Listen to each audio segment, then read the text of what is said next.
మహాగణాధిపతయే నమః. ఓం గురుభ్యో నమః. ఓం శ్రీమాత్రే నమః. పరమేశ్వర స్వరూపమైనటువంటి జ్యోతిష, వాస్తు మరియు ఇతర అనేకమైనటువంటి శాస్త్రములను మనకు అందించినటువంటి మహర్షులకి నమస్కారం.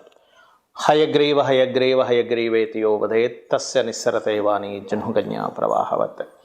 అరుణాం కరుణాతరంగితాక్షీం ధృతపాశాంకుశపుష్పబాణచాపాం అనిమాదిభిరావృతాం మయూకైః అహమిత్యేవ విభావయే భవానీం. శ్రీమాత్రే నమః. ప్రేక్షకులకి ఆ లలితాంబిక అమ్మవారి యొక్క అనుగ్రహం పరిపూర్ణంగా కలగాలని మనస్ఫూర్తి కోరుకుంటూ మనం ఈరోజు చెప్పుకోబెట్టిన టాపిక్లో ఒక్కొక్క గ్రహం గురించి చెప్పుకుంటూ ఉన్నాం. ఈరోజు శని భగవానుడి గురించి అసలు ప్రతి ఒక్కరి జాతక చక్రంలో అది ఉన్నటువంటి స్థితిని బట్టి ఎటువంటి ఫలితాలు జరుగుతాయి. చాలామంది ఏంటంటే భయపడుతూ ఉంటారు అమ్మో అని. కానీ జ్యోతిష్ శాస్త్రంలో మందుడు అని చెప్పడం జరిగింది. అంటే లేట్ అవ్వడానికి కొన్ని ఆటంకాలకు కారకుడు అని చెప్పడం జరిగింది. కానీ కర్మకారకుడు ఆయనే, ఆయుష్కారకుడు ఆయనే, మనకి ఏదైనా ఒక ఫలితం అందించాలంటే కూడా ఆయన అనేటువంటి చెప్పడం జరిగింది. కాబట్టి ఈ యొక్క విషయాలు చెప్తుంది నేనైనప్పటికీ కూడా చెప్పిస్తుంది సాక్షాత్ లలిత అమ్మవారిగా భావిస్తూ ఒక్కొక్క లగ్నం గురించి లేదా లగ్నం తెలియని వారి రాశి గురించి తెలుసుకుందాం. సింహలగ్నము, సింహరాశి. సింహలగ్నానికి కనుక చూసుకున్నట్లయితే శని భగవానుడు లగ్నంలో ఉన్నట్లయితే పర్టికులర్గా ఈ లగ్నానికి కూడా శని భగవానుడు పాప అవుతాడు. కాబట్టి కొంచెం జీవిత భాగస్వామికి మీకు కొంత ఘర్షణ యోగం కలుగుతూ ఉంటుంది. అంటే జీవిత భాగస్వామి చెప్పినట్టే మీరు వినాలని కొంచెం వాళ్ళ ఒత్తిడి ఉంటుంది. అయితే ఎప్పుడు శని పూర్తిగా పాడైతే, శని బాగుంటే కొంచెం తక్కువగా ఉంటుంది, బట్ ఒత్తిడి మాత్రం ఉంటూ ఉంటుంది. అదేవిధంగా ఇక్కడ షష్టమాధిపతి కూడా అవుతాడు, గుర్తుపెట్టుకోండి. అయినప్పుడు లగ్నంలో ఉన్నప్పుడు మాత్రం ఇది కొంత యోగాన్ని కూడా ఇస్తుంది. కాకపోతే ఇది ఎప్పుడు ఇస్తుంది యోగాన్ని అన్నప్పుడు రీసెర్చ్ రిలేటెడ్ సంబంధించిన చేసేటువంటి వారికి.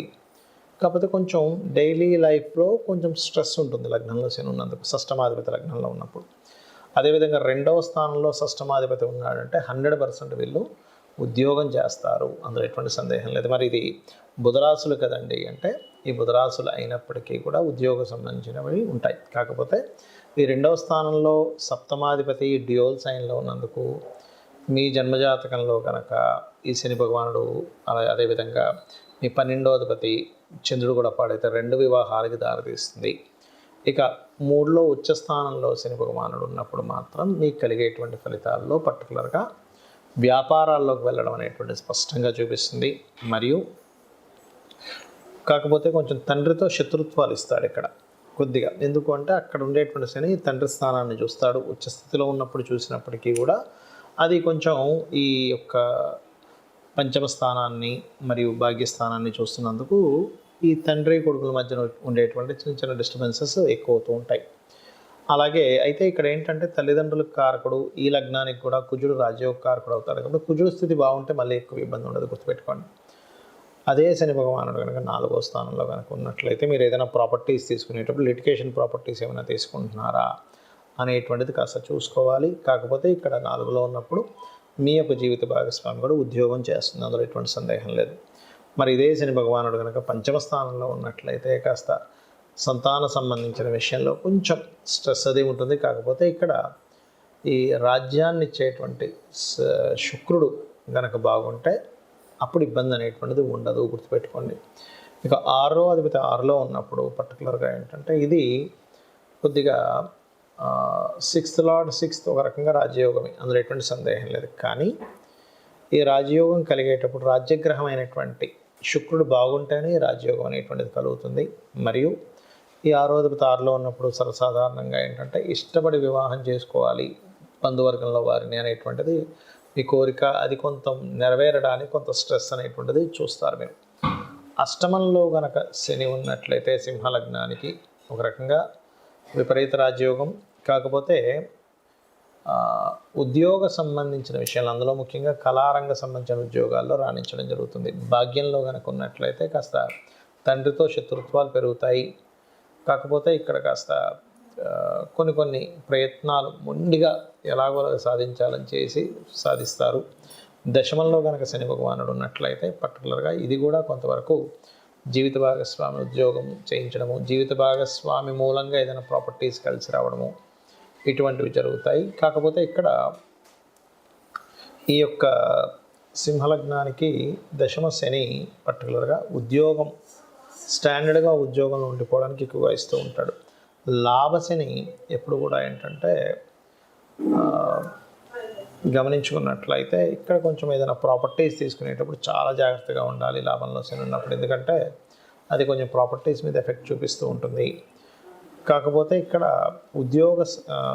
వివాహ సంబంధించిన విషయాల్లో కూడా కాస్త ప్రయత్నం ఎక్కువగా చేయాలి. కాకపోతే వివాహాలకు కారకుడైనటువంటి శుక్రుడు కనుక బాగుంటే ఇబ్బంది ఉండదు. వ్యయంలో శని ఉన్నప్పుడు మాత్రం గుర్తుపెట్టుకోండి, ఇది కొంచెం ఇష్టపడిన వారిని వివాహం చేసుకోవడానికి లేదా ఏదైనా ఒక జర్నీలో పరిచయమైన వాళ్ళని వివాహం చేసుకోవడానికి యోగిస్తుంది.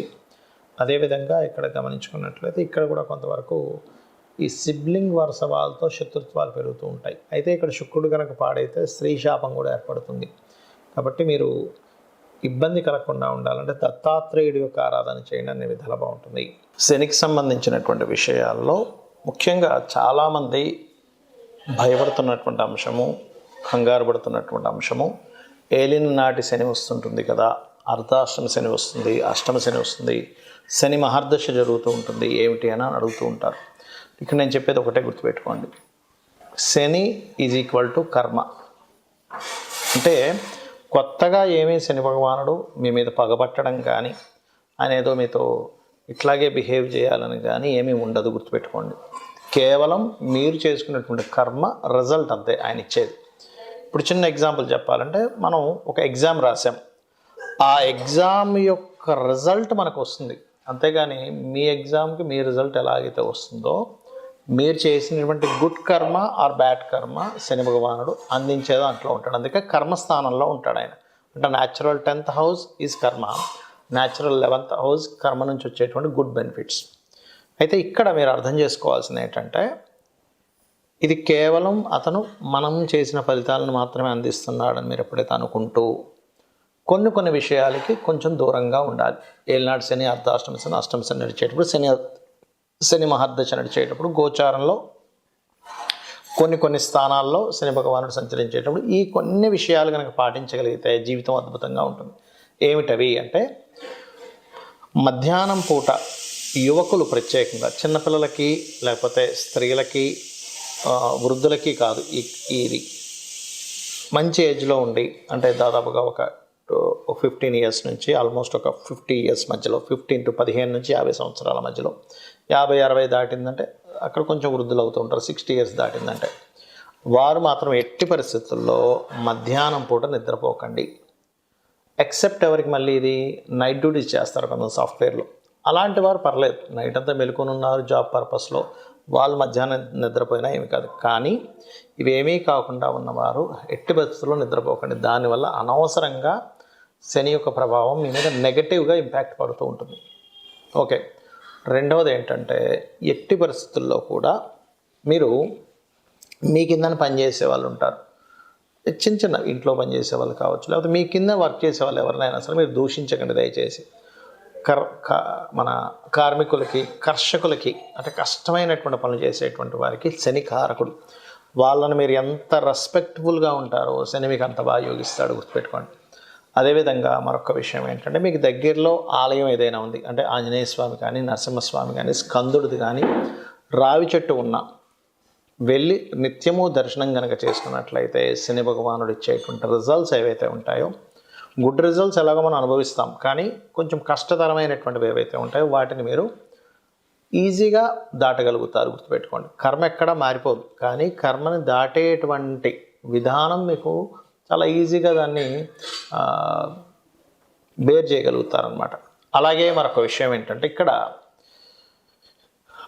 మీకు దగ్గరలో ఆలయం ఉన్నట్లయితే అక్కడికి వెళ్ళి నూనెని దానంగా ఇవ్వండి. అంటే టెంపుల్స్లో వాడుకోవడానికి ఇవ్వచ్చు నూనెని, లేదు నువ్వులు, తెల్ల నువ్వులు, నీలం రంగు వస్త్రము శనివారాలు ఇస్తుంటే కూడా, ఇందాక మనం చెప్పుకున్నట్టుగా ఏలినాడు శని, అర్ధాష్టమ శని, అష్టమ శని ప్రభావం తగ్గుతుంది. కానీ కొంతమందికి శని దశ ఉంటుంది, 19 ఇయర్స్ ఆఫ్ శని మహాదశ, వాళ్ళకి ప్రతిసారి బ్యాడ్ అవ్వాలని రూల్ లేదండి. మీ జన్మజాతకంలో కనుక PAC అంటారు, అంటే ప్లేస్మెంట్ మంచి స్థానంలో ఉండి మంచి గ్రహంతో చూడబడుతూ ఒక శుభగ్రహంతో కలిసి ఉండి నీచభంగ రాజయోగాల్లో ఉంటే ఆ శని మహర్దశ కొన్ని వేల కోట్లు కూడా ఇచ్చి తీరుతుంది, అందులో ఎటువంటి సందేహం లేదు, గుర్తుపెట్టుకోండి. అయితే ఇక్కడ మీరు అర్థం చేసుకోవాల్సింది ఏంటంటే, కర్మ ఖచ్చితంగా సంబంధం ఉంటుంది. మనం పని చేయాల్సిందే. పని చేయకుండా ఏదో నేను కూర్చుంటే వచ్చేస్తాయి అనుకుంటే తప్పు. అది ఎవరికి వస్తుంది? పూర్వజన్మలో బాగా పుణ్యాలు చేసి వాళ్ళు ఏదో ఒక గొప్ప ఇంట్లో పుట్టి వాళ్ళకు ఓన్లీ కూర్చుంటే సాగుతుంటే అందరికీ అది సాగదు. అది ఎందుకంటున్నానంటే ఆఖరికి మనకి మహాభారతంలో యుద్ధంలో శ్రీకృష్ణ పరమాత్మ సాక్షాత్ విష్ణు స్వరూపం పక్క నుండి కూడా ఆయన యుద్ధం ఫిజికల్గా చెయ్యమనే చెప్పాడు. అంతేగాని నేను మీరు అలా కూర్చోండి, నేను ఒక మంత్రం చదువుతాను, కౌరవులందరూ చచ్చిపోతారు ఒక మాయలా చేస్తే, మీరు చక్కగా మీ రాజ్యం మీరు ఏలుకోవచ్చు అని ఎక్కడా చెప్పలేదు. నువ్వు యుద్ధం చెయ్యి, నీ ధర్మాన్ని నువ్వు చెయ్యి అని చెప్పాడు. అంటే ఏమిటి? సాక్షాత్ శ్రీకృష్ణ పరమాత్మ పక్కన ఉండగా కూడా, ఇది మీరు అర్థం చేసుకోండి. అంటే ఏమిటి? మన చుట్టూ మనం చేసేటువంటి పూజలతో పాటు అమ్మవారు ఉంటుంది, కానీ ఉన్న వాళ్ళకి జయం ఉంది. అక్కడ ఎవరి పక్షానైతే శ్రీకృష్ణ పరమాత్మ ఉన్నాడో వాళ్ళకి విజయం లభించింది. మనం చేయవలసింది ఏమిటంటే మన పని మనం చేసుకుంటూ మనం అమ్మవారినో మీ స్వామివారినో విష్ణువునో శివునో ఎవరినో కానీ పట్టుకొని ఉండాలి. అలా మీరు చేసుకుంటూ వెళ్ళినట్లయితే ఖచ్చితంగా 100% విజయం లభించి తీరుతుంది. అందులో ఎటువంటి సందేహం లేదు. అయితే ఇక్కడ మీకు ఒక్క విషయం చెప్పి ముగిస్తాను. మీ పర్సనల్ చార్ట్లో శాటర్న్ శుభగ్రహాలతో ఉన్నాడా పాపగ్రహాలతో ఉన్నాడా చూసుకోండి. ఎక్కువ పాపగ్రహాలతో ఉన్నాడు అనుకోండి, శాటర్న్కి శత్రువులు ఎవరు? కుజుడు. ఎందుకంటే అగ్రెసివ్ ప్లానెట్, అది fast moving planet, fiery related planet. ఇదేమో కోల్డ్ రిలేటెడ్ ప్లానెట్. సో అక్కడ ఫ్రిక్షన్ ఏర్పడుతుంది దానివల్ల. సో కుజుడితో ఉన్న, కేతువుతో ఉన్న, కేతువు ఎందుకు? వీటికి కారకుడు. ఏది? వైరాగ్యానికి, విరక్తికి. ఇదేమో కర్మ, అదేమో విరక్తి. ఈ రెండు కలవకూడదు. అంటే కుజుడితో ఉన్న, కేతువుతో ఉన్న, ఒక్కొక్కసారి సన్తో కంబస్ట్ అయినా ఇబ్బంది చేస్తుంది. ఈ 3 గ్రహాలతో ఏ గ్రహంతో ఉన్నా ఆ పర్టికులర్ గ్రహాలకు కూడా దీపారాధన చేయండి, మీకు అన్ని విధాలా బాగుంటుంది.